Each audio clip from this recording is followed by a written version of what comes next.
আসসালামু আলাইকুম ওয়া রাহমাতুল্লাহ। ইন্নাল হামদুলিল্লাহি ওয়াহদাহ ওয়াসসালাতু ওয়াসসালামু আলা মান লা নাবিয়্যা বা'দাহ। প্রিয় দেশবাসী, আজ আমি আপনাদের সামনে চারটি জিনিস ভাগ্যে লেখা আছে সেই সম্পর্কে অতি গুরুত্বপূর্ণ আলোচনা করব ইনশাআল্লাহ। আমা তাওফীক ইল্লা বিল্লাহ।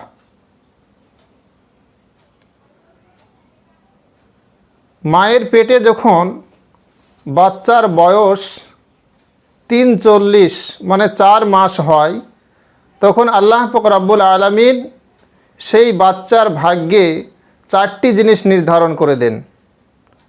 তার মধ্যে একটা হচ্ছে তার রুজি, 2 নাম্বার হচ্ছে সে কখন মারা যাবে, তার মৃত্যুর নির্ধারিত টাইম, 3 নাম্বার সেই বাচ্চা পৃথিবীতে এসে কি কাজ করবে এবং সেই বান্দা সে জান্নাতি হবে না জাহান্নামী হবে। এই চারটি জিনিস সেই বাচ্চার ভাগ্যে লিপিবদ্ধ করে দেওয়া হয়। এই মর্মে সুনানে তিরমিজির 2137 নম্বর হাদিসে উল্লেখ আছে। আল্লাহর নবী সাল্লাল্লাহু আলাইহি ওয়াসাল্লাম বলছেন, যখন বাচ্চার বয়স 43 অতিক্রম করে বা 4 মাস পূর্ণ হয়, আল্লাহ পাক রব্বুল আলামিন একজন ফেরেশতাকে পাঠান এবং 4টি জিনিস লিপিবদ্ধ করানো হয়। তার মধ্যে 1 নম্বর হচ্ছে ইউকতাবু আজালুহু, তার মৃত্যুর টাইম লিখে দেওয়া হয়, সে কখন মারা যাবে। কোরআনে কারিমে এই মর্মে এসেছে, লা ইয়াস্তাখিরুনা সাআতান ওয়া লা ইয়াস্তাকদিমুন। আল্লাহ তাআলা যে মৃত্যুর টাইম, নির্ধারিত টাইম তার লিখে দিয়েছেন, তার 1 মুহূর্ত আগেও মরবে না, পরেও মরবে না। এই হাদিস থেকে আমরা এটাই বুঝতে পারলাম যে আল্লাহ তাআলা প্রতিটা মানুষের মৃত্যুর সময় নির্ধারণ করে দিয়েছেন, তার 1 মুহূর্ত আগেও মরবে না, পরেও মরবে না। এই হাদিস থেকে আমরা এটাও বুঝতে পারলাম যে মানুষ, আমরা অনেকেই বলি যে ভালো জায়গায় বড় ডাক্তার বাড়ি নিয়ে গেলে হয়তো মরতো না। আমরা এটাও মনে মনে ভাবি যে গলায় দড়ি দিয়ে মারা গেল। আবার অনেকে আমরা এটাও বলি যে আমি যদি বেঁচে থাকতাম, আমি যদি উপস্থিত থাকতাম, তাহলে আমার ভাইকে হত্যা হতে দিতাম না, কে মারতো সেটা আমি দেখে নিতাম। তো এসব কথা ঠিক নয়, কারণ তার টাইম হয়েছে, আল্লাহ তাআলা তার যে নির্ধারিত টাইম বেঁধে দিয়েছেন সে টাইম হয়ে গিয়েছে, তাই মারা গিয়েছে। কে গলায় দড়ি দিয়ে মারা গেল, কে কাকে হত্যা করে দিল, কে করোনাতে মারা গেল, কাকে ডাক্তারবাবু ইনজেকশন করেছে তাই মারা গেল, কে ক্যান্সারে মারা গেল, কেউ হার্ট অ্যাটাক করে মারা গেল, এগুলো বাহানা, এগুলো কিছু নয়। আল্লাহ তাআলা যে টাইম নির্ধারণ করে দিয়েছেন তার টাইম শেষ, তাই মারা গিয়েছে। এটাই হচ্ছে সঠিক কথা। এই হাদিস থেকে আমরা বুঝতে পারলাম। এই হাদিস থেকে আরেকটা জিনিস আমরা বুঝতে পারলাম যে পৃথিবীর অনেক মানুষ আমরা ভাবি যে সঠিক কথা বলতে গেলে হয়তো আমাকে ফাঁসি দিবে, আমাকে হত্যা করে দিবে, আমাকে মেরে ফেলবে, আমার উপর নির্যাতন করবে, এইরকম বিভিন্ন চিন্তাভাবনা আমরা করি। এই হাদিস থেকে এটাও প্রমাণ হয় যে আল্লাহ তাআলা আপনার মৃত্যুর টাইম যদি না লিখে থাকেন, মৃত্যুর টাইম যদি না হয়, গোটা বাতিল শক্তি পৃথিবীর সমস্ত মানুষ যদি একত্রিত হয়ে তাকে হত্যা করতে আসে বা তাকে শেষ করতে আসে, মারতে পারবে না, কারণ তার টাইম হয়নি। এই জন্য সঠিক কথা বলতে গিয়ে কাউকে ভয় পাওয়া উচিত নয়। অনেক মানুষ সঠিক কথা বলতে ভয় পায়,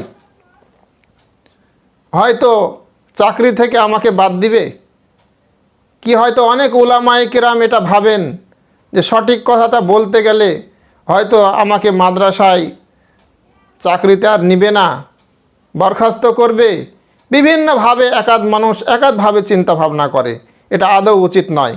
প্রতিটা মানুষকে সঠিকের উপরে থেকে, ন্যায়ের উপরে থেকে সঠিক কথাটা বলা উচিত। সঠিক কথা বললে পারে কোনো বাতিল শক্তি তাকে হত্যা করতে পারবে না, শেষ করতে পারবে না, যদি আল্লাহ তাআলা তার মৃত্যুর টাইম না লিখে থাকেন। 2 নম্বর, আল্লাহ পাক রব্বুল আলামিন যে জিনিসটা নির্ধারণ করে দিয়েছেন, ইউক্তাবু রিজকুহু, তার রুজি আল্লাহ তাআলা নির্ধারণ করে দিয়েছেন।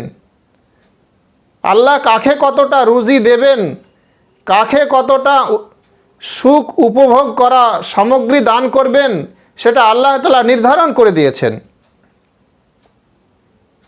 অনেক মানুষ, প্রতিটি মানুষ আমরা এই পৃথিবীতে ভাবি যে আমরা সুখে থাকব, বাড়ি গাড়ি করব, এসি ঘরে থাকব, এসি গাড়িতে ঘুরব, খুব সুখে থাকব। তার জন্য অনেকেই চেষ্টা করে, প্রতিটা মানুষ চেষ্টা করে পৃথিবীতে সুখে থাকার জন্য, টাকা পয়সা উপার্জন করার জন্য, বড়লোক হওয়ার জন্য অনেকেই চেষ্টা করে, প্রতিটা মানুষই চেষ্টা করে। কিন্তু প্রতিটা মানুষ কি সেই কোটিপতি হতে পারে, বড়লোক হতে পারে? না, কখনোই তা হতে পারে না বা হয় না। কেন হয় না? এটাই হচ্ছে আসল কথা, যে আল্লাহ তাআলা যাকে দেবেন, একজন গরিবের সন্তান হলে পারেও, একজন নাপিতের ছেলে হলেও তাকে আল্লাহ তাআলা কোটিপতি বানিয়ে দিবেন। আর আল্লাহ তাআলা যাকে দেবেন না, সে কোটিপতির ছেলে হল, আল্লাহ তাদেরকে ফকির বানিয়ে দেবেন। এটাই তো আমরা বাস্তবে দেখে থাকি। তাই প্রতিটা মানুষের কর্তব্য রুজি তল্লাশি করা, রুজির জন্য প্রচেষ্টা করা, এটা আমাদের কর্তব্য। আল্লাহ কাকে কতটুকু দেবেন সেটা আল্লাহ নির্ধারণ করে রেখেছেন। এখান থেকে এটাও বোঝা গেল যে আল্লাহ তাআলা যেহেতু আপনার রুজি, আপনি পৃথিবীতে কতটা সুখ উপভোগ করবেন সেটা আল্লাহ তাআলা নির্ধারণ করে দিয়েছেন। অতএব সেই রুজি এবং সেই সুখ উপভোগ করার সামগ্রী আপনার উপার্জন করতে গিয়ে হারাম পদ্ধতি উপার্জন করা ঠিক নয়।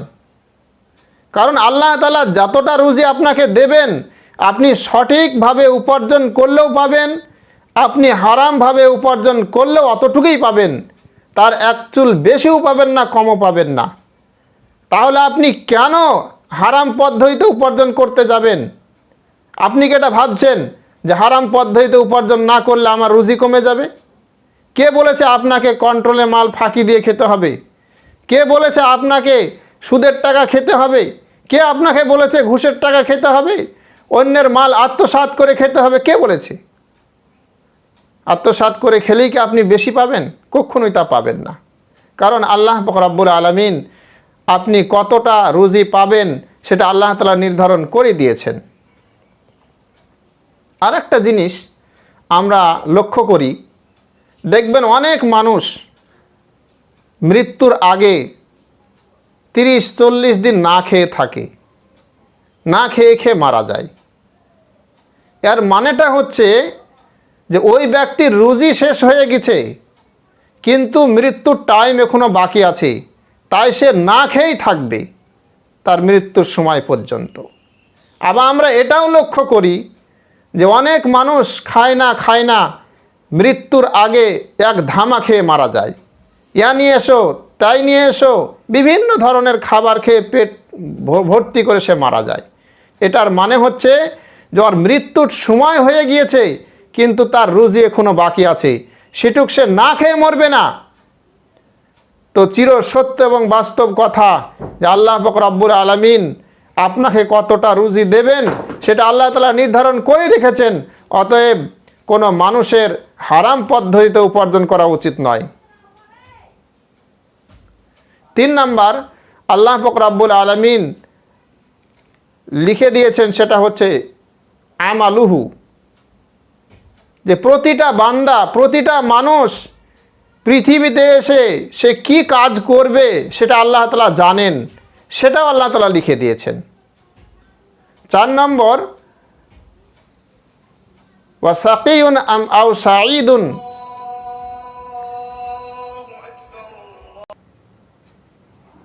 চার নম্বর, আল্লাহ তাআলা যে জিনিসটা লিখে দেন সেটা হচ্ছে ওয়া সাকিউন আও সাঈদুন, যে ওই বাচ্চা পৃথিবীতে এসে সৎ আমল করে সৌভাগ্যবান জান্নাতি হবে, না পৃথিবীতে এসে মন্দ আমল করে, মন্দ কাজ করে, পাপের কাজ করে হতভাগা জাহান্নামী হবে, সেটাও আল্লাহ তাআলা জানেন, সেটাও লিখে দিয়েছেন। তো এই হাদিস থেকে আমরা উপলব্ধি করতে পারলাম যে আল্লাহ পাক রব্বুল আলামিন প্রতিটা বাচ্চার বয়স যখন 4 মাস হয়, মায়ের পেটে যখন বাচ্চার বয়স 4 মাস হয়, আল্লাহ তাআলা 4টি জিনিস নির্ধারণ করে দেন। 1 নম্বর তার মৃত্যুর টাইম, 2 নম্বর তার রুজি, 3 নম্বর তার আমল, সে কি আমল করবে সেটা আল্লাহ তাআলা নির্ধারণ করে দেন, আর 4 নম্বর সে জান্নাতি না জাহান্নামী সেটাও আল্লাহ তাআলা লিখে দেন। আল্লাহ পাক রব্বুল আলামিন আমাদেরকে কোরআন এবং সহিহ হাদিসের সঠিক ভাবার্থ বোঝার এবং সেই মোতাবেক আমল করার তৌফিক দান করুন। আমিন। আসসালামু আলাইকুম ওয়া রাহমাতুল্লাহ।